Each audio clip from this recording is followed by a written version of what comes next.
Good afternoon. I'm State Representative Patrick Windhorst. I currently serve as the House Republican floor leader and as the Republican ranking member on the House Judiciary Criminal Committee and the House Restorative Justice Committee. I previously served as Massac County State's Attorney for 14 years. I was honored when Leader McCombie asked me to head up the House Republican Truth and Public Safety Working Group last year. The working group was tasked with developing a legislative package designed to move in the current General Assembly and aimed at improving public safety, holding those who commit crime accountable, and supporting our police following the passage of the well-known Safety Act. This week marks the 6-month anniversary of full implementation of the Safety Act. House Republicans warned against the passage of the Safety Act because of problematic provisions in the law that make the work of law enforcement officials harder to do, and because the law will make our communities less safe. We oppose the ending of cash bail. We opposed anonymous complaints against police officers. We oppose the very nature of the way the bill was passed. 4 attempts at trailer legislation still haven't fixed the issues with the Safety Act. Now that the end of cash bail is in place, we have seen numerous reports from throughout the state of individuals committing crimes, being let out of jail shortly thereafter, and then offending again while they were awaiting their court date. It doesn't have to be this way.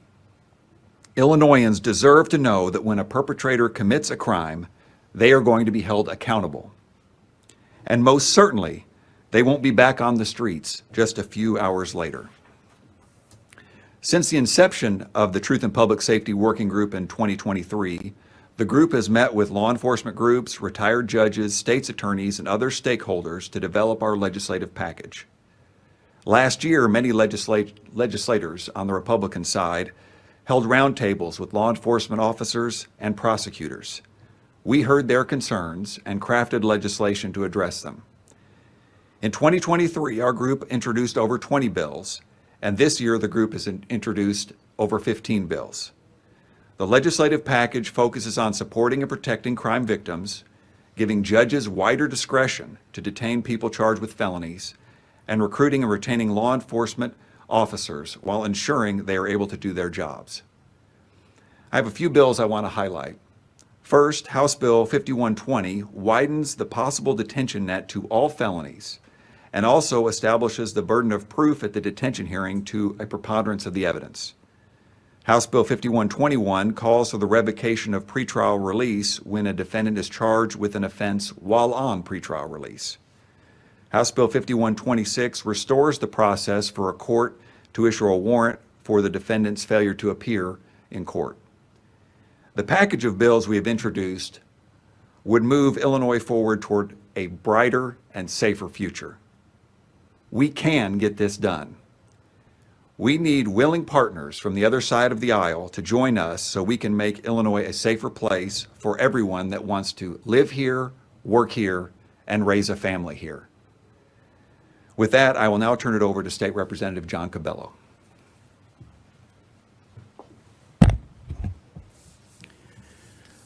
Good afternoon. I'm State Representative John Cabello, also an Assistant Minority Leader.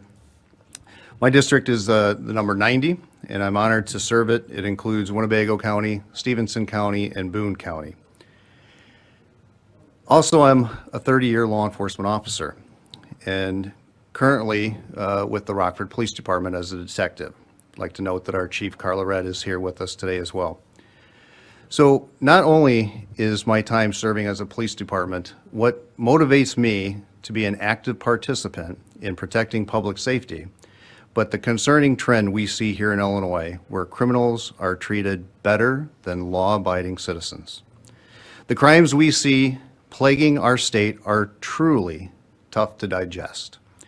Even as a police officer for 30 years, I'm disgusted that we haven't found a way. When we wake up, we watch the news. We read the headlines. We see violent criminals who are often repeat offenders commit heinous, brutal crime to innocent victims. The headlines don't lie.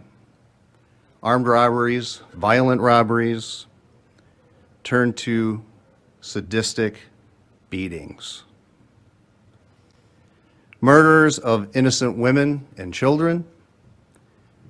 This is just a small sampling that shows crime and criminals are absolutely out of control. Something has to be done. Just in the last week, a man was released on parole only to kill a child and to stab the child's mother. This should make your blood boil. This is unacceptable in our society today. How can a community feel safe when a person deemed to be rehabilitated is released from the Illinois Department of Corrections only to immediately commit a heinous, brutal crime? One of the bills that we're working on is House Bill 4852, known as the Community Protection Act. It would require that the Illinois Department of Corrections to provide written notification to the victim, to local law enforcement, and to the local state's attorney prior to the release of these offenders. Far too often under this dome, we forget about the victims. In the committees that I'm in, whether it's restorative justice, criminal, Jude criminal, the victims are often never spoken about. And when we bring them up, are told, we'll get to them. They should be thought of first, because what gets done in this building, under this dome, often victimizes these victims again. Victims and the residents of these communities have the right to know who is being released back into their community. I urge my fellow assembly members to take the word of a third-year policeman to reverse course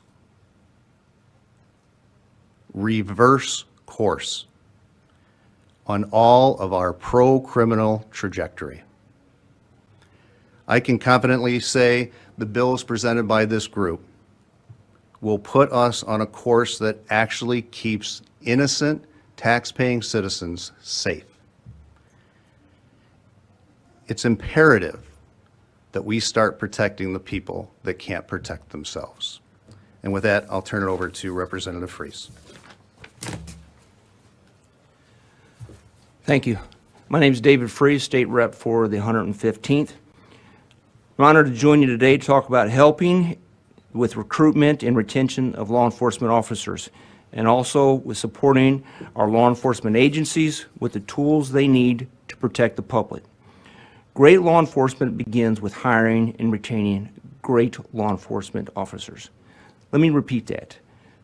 Great law enforcement begins with hiring great law enforcement officers. Let's be clear. The Safety Act has hurt law enforcement recruitment and retention in the state of Illinois.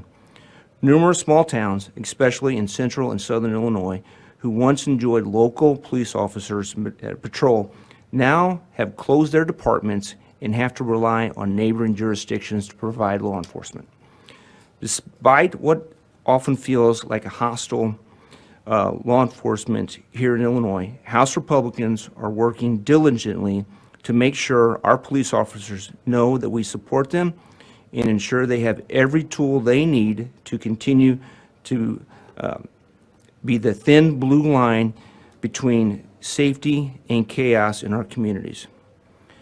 After the Safety Act passed, many departments have found a need to further incentivize officer recruitment and retention to find and keep great officers. These departments recognize this staffing emergency has real-life consequences on public protection and response times, and are seeking more tools to recruit the very best law enforcement professionals to Illinois.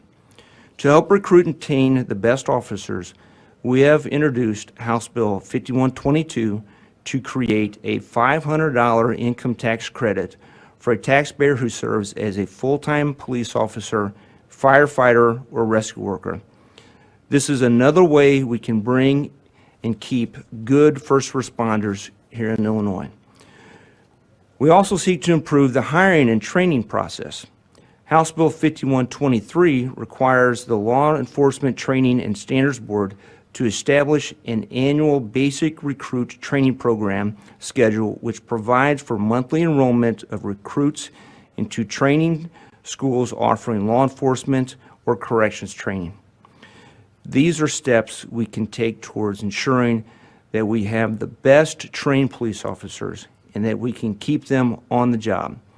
Other states not just incentivize good officers to locate to their state, but those states also tend to support their work through improved public policy aimed at making it easier for them to stop crimes. Here in Illinois, we see a package of bills backing our law enforcement only rolled out by Republican legislators. Meantime, our colleagues across the aisle continue their assault on the tools needed for law enforcement to do their jobs well. Democrat legislators are entirely too eager to strip officers of their roles in protecting the public rather than seek to supplant good police work with good social work, when both are necessary to fix our societal ills. To that end, our caucus has done the work to actually listen to what law enforcement professionals are telling us they need. On behalf of our sheriffs throughout Illinois, our Truth in Public Safety Working Group further supports the following bills created by law enforcement to protect the public from crime. House Bill 5129 would update the clear and present danger notification system to be sent to local law enforcement instead of just state police, because it is frequently local law enforcement officers who respond to these calls, and they need that information at once. House Bill 5131 sets up a timeline for DHS to remove someone from the county jail within 20 days if they have been found unfit to stand trial, and requires reimbursement to the county if the person is held past the 20 days. This change would help our sheriffs by requiring DHS to reimburse the department for the housing and care of that individual. No longer should the state get away with warehousing the mentally ill in our county jails indefinitely. Jails are not the appropriate place for those individuals who need care and treatment that DHS is required to provide. Through HB 5133, we support allowing the creation of a county co-responder model which works with social workers to assist victims in need of mental or behavioral health services. The goal here is to supplement the tools for officers on the scene, not to supplant the important public safety work of our local enforcement professionals. Thanks for watching, and if you haven't already, please consider subscribing to our channel. And while you're at it, please leave us a comment. Thank you for watching.